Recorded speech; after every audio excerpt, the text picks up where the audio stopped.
कोणत्याही फायनान्स या सेक्टरशी निगडित नव्हतो. I am MSc mathematics. He is an MBA hotel management.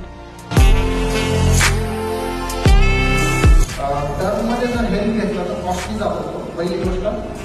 दुसरं, टर्म इन्शुरन्स हा डेथ किंवा loss of person, loss of इन्कमसाठी असतो. त्याच्यामुळे त्याची कॉस्ट खूप कमी असते.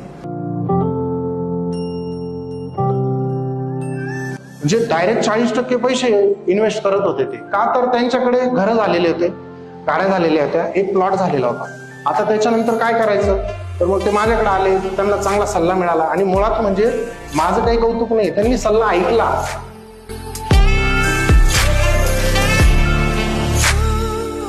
इथं नंबर आहे हा. आता असेल तर आता सेव्ह करून घ्या, नसेल तर बाहेर कार्ड आहे, ब्रोशर्स आहेत, त्याच्यावरती मॅडमचा नंबर आहे, माझाही आहे. तिथं वेल्थ क्रिएशनचं स्कॅनर ठेवलेलं आहे, ते स्कॅन करा. त्याच्यावरती जो इन्स्टा आहे त्याला फॉलो करा. त्याने इन्स्टाने फॉलो केल्याने काय होईल मी तुम्हाला सांगतो. आम्ही ना तिथं इन्स्टावरती कंटिन्यू जी काय अपडेट येते ना आमच्याकडे ती तिथं टाकत असतो.